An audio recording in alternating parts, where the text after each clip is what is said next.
ഇന്ന് നമ്മൾ പോകുന്നത് സാപ്പയിലെ ഏറ്റവും മനോഹരമായ ഒരു സ്ഥലത്തേക്കാണ്. കാറ്റ് വില്ലേജ്.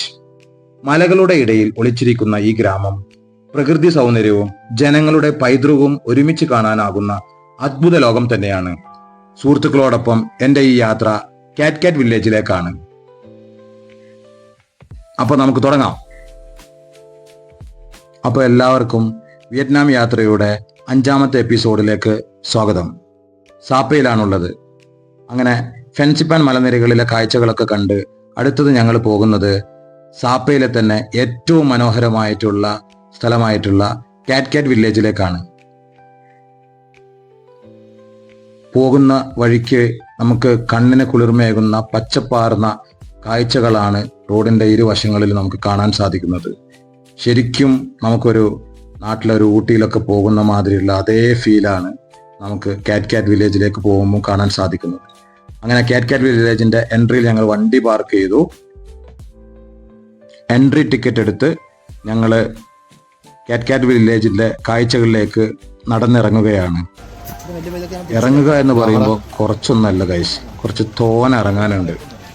പക്ഷെ പോകുന്ന പോക്കിലെല്ലാം നമുക്ക് ആ ഗ്രാമത്തിന്റെ ട്രഡീഷണൽ വീടുകളും ട്രഡീഷണൽ ആയിട്ടുള്ള ഡ്രസ്സുകളും ക്രാഫ്റ്റ് സ്റ്റാൾസും എല്ലാം ഒരു ഓപ്പൺ എയർ മ്യൂസിയം പോലെ കാണാൻ സാധിക്കും. ഇവിടുത്തെ കച്ചവടങ്ങളെല്ലാം ഹെമോങ് സമൂഹത്തിൽപ്പെട്ടവരാണ് നടത്തുന്നത്. അതിൽ തന്നെ hand made jewelleries, colourful bags എല്ലാം മനോഹരമായിട്ട് തന്നെ ഉണ്ട്. അങ്ങനെ ഞങ്ങൾ ഇറങ്ങിക്കൊണ്ടേയിരിക്കുകയാണ്. ഞങ്ങൾ ഇറങ്ങുമ്പോഴൊക്കെ ആലോചിക്കുന്ന ഒരു കാര്യം, ഇതെല്ലാം തിരിച്ചു കയറണ്ടേ എന്നുള്ളതാണ്.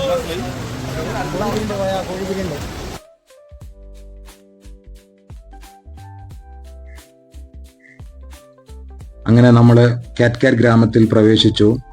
ഇവിടുത്തെ ഏറ്റവും ബിഗ്ഗസ്റ്റ് അട്രാക്ഷൻ എന്താന്ന് വെച്ചാൽ കാറ്റ് വാട്ടർഫോൾസ് തന്നെയാണ്. ഇവിടുത്തെ വെള്ളച്ചാട്ടം തന്നെയാണ്. അത് ഒരു കാണേണ്ട കാഴ്ച തന്നെയാണ്. അങ്ങനെ ആ കാഴ്ചകളൊക്കെ കണ്ട് നമ്മളിങ്ങനെ പിന്നെയും നടക്കുകയാണ്. നമ്മുടെ നാട്ടിലും ഇത്തരം ഒരുപാട് സ്പോട്ടുകൾ നമുക്ക് കാണാൻ പറ്റും അല്ലേ? നമുക്ക് എന്തുകൊണ്ട് ഇങ്ങനത്തെ ചിന്തകളൊന്നും വരുന്നില്ല എന്ന് 500 രൂപ ഇന്ത്യൻ റുപ്പീസ് ഒരാൾക്ക് ഞങ്ങൾ അവിടെ കൊടുത്തപ്പോൾ ഞങ്ങൾ ആലോചിച്ചു. സിമ്പിളാണ്. ഒരു അരുവിന്റെ 2 ചുറ്റും കുറെ കടകളും അവരുടെ ട്രഡീഷണൽ കൾച്ചറുകളും ഒക്കെ എക്സ്പ്ലോർ ചെയ്തുകൊണ്ട് ടൂറിസ്റ്റേഴ്സിനെ അട്രാക്ട് ചെയ്യുന്ന ഒരു സാധാരണ സ്പോട്ട്, അത്രേ പറയാൻ പറ്റുള്ളൂ. പക്ഷെ അതിൽ ഇപ്പോഴും ടൂറിസ്റ്റേഴ്സിന്റെ സാന്നിധ്യം അത്ര അടിപൊളിയാണ്, കൂടുതലാണ്. അല്ലല്ലേ, ഈ വെള്ളച്ചാട്ടം ഈ സൗന്ദര്യമൊക്കെ നമ്മുടെ നാട്ടിൽ ഇഷ്ടം പോലെ സ്ഥലങ്ങളിൽ കാണുന്നില്ലേ? പക്ഷെ എന്താണെന്നറിയില്ല, അതങ്ങനെ കിടക്കും.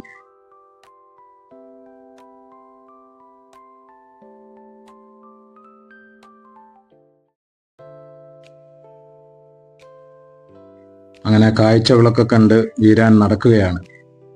വീരാന്റെ പിന്നിലായി ഞാനും. അങ്ങനെ ഓരോ സ്ഥലത്ത് നമുക്ക് പല പല സ്റ്റൈലിലുള്ള സ്പോട്ടുകളാണ് സെറ്റ് ചെയ്തത്. ഒരു സ്ഥലത്ത് അവരുടെ ട്രഡീഷണൽ ഡാൻസസ് നമുക്ക് കാണാൻ സാധിക്കും. ഒരു സൈഡിൽ അവർ ട്രഡീഷണൽ ഡ്രസ്സുകളിട്ട് അവിടെ തന്നെ ആളുകളുടെ നമുക്ക് ഫോട്ടോസൊക്കെ എടുക്കാനുള്ള ഏരിയ ഉണ്ട്.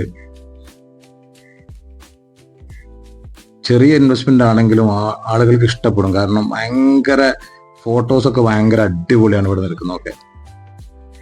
ഉണ്ടല്ലേ, അവരുടെ ട്രഡീഷണൽ കൾച്ചർ പ്രോഗ്രാംസ് ഒരു സൈഡിൽ നടക്കും.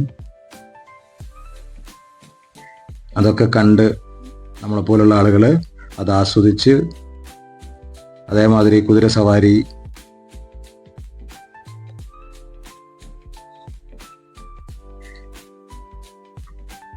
അങ്ങനെ കാഴ്ചകളൊക്കെ കണ്ട് ഷാസ് നടക്കുകയാണ്. പലതരം കൾച്ചറൽ പ്രോഗ്രാംസ്, വിയറ്റ്നാമിന്റെ പലതരം കൾച്ചറൽ പ്രോഗ്രാംസ് ആണ് അവിടെ. ഇതാണ് അവരുടെ ട്രഡീഷണൽ ഡ്രസ്സസ്. ഇവരെ കൂടെ നമുക്ക് ഫോട്ടോസ് എടുക്കാം. അങ്ങനെ കാഴ്ചകളൊക്കെ കണ്ട്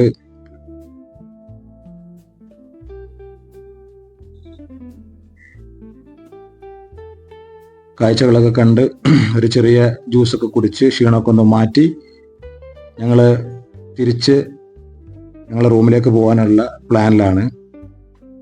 കാരണം ഇന്നത്തോടു കൂടി സാപ്പയിൽ ഞങ്ങൾ വിട പറയും. ഞങ്ങൾ ഇന്ന് ഇവിടുന്ന് ബസ് എടുത്ത് നേരെ ഹാനോയിലേക്ക് പോകും. ഹാനോയിൽ നിന്ന് നാളത്തെ ഞങ്ങളുടെ പ്ലാൻ എന്ന് പറഞ്ഞാൽ ഹാലോങ് ബേയിൽ ഒരു ക്രൂസ് എക്സ്പീരിയൻസ് ചെയ്യാന്നുള്ളതാണ്. കണ്ടില്ലേ, അവിടുത്തെ പിന്നെ ട്രഡീഷണൽ ഡ്രസ്സുകളും കാര്യങ്ങളൊക്കെ ഇവരെ കൂടെ നമുക്ക് ഫോട്ടോസ് എടുക്കാം. അതേമാതിരി ഇവരെല്ലാം ഏതെങ്കിലും ഒരു ഷോപ്പിലെ ആളായിരിക്കും. അവരുടെ ഷോപ്പ് കൊണ്ടുപോയി നമുക്ക് കൊണ്ടും അത്തരം ഡ്രസ്സുകൾ അവർ പർച്ചേസ് ചെയ്യിപ്പിക്കും ലാസ്റ്റ്. പക്ഷേ നമ്മൾ വിട്ടുകൊടുത്തില്ല. അങ്ങനെ ഞങ്ങൾ തിരിച്ചു കയറുകയാണ്. അത് വലുതായിട്ടൊന്നും ഷൂട്ട് ചെയ്യാൻ കഴിഞ്ഞിട്ടുണ്ടാവില്ല, കാരണം കിതച്ചപ്പുറത്തും, കാരണം അത്ര തിരിച്ച് കയറാനുണ്ട് ഗൈസ്. അങ്ങനെ ഞങ്ങൾ വണ്ടി എടുത്ത് നേരെ റൂമിലേക്കാണ്.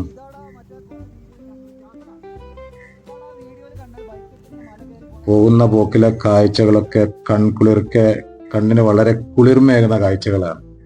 ശ്വാസമൊക്കെ കണ്ടില്ലേ, ചിരിക്കുന്നത്, എൻജോയ് ചെയ്തിരിക്കുന്നുണ്ടല്ലേ.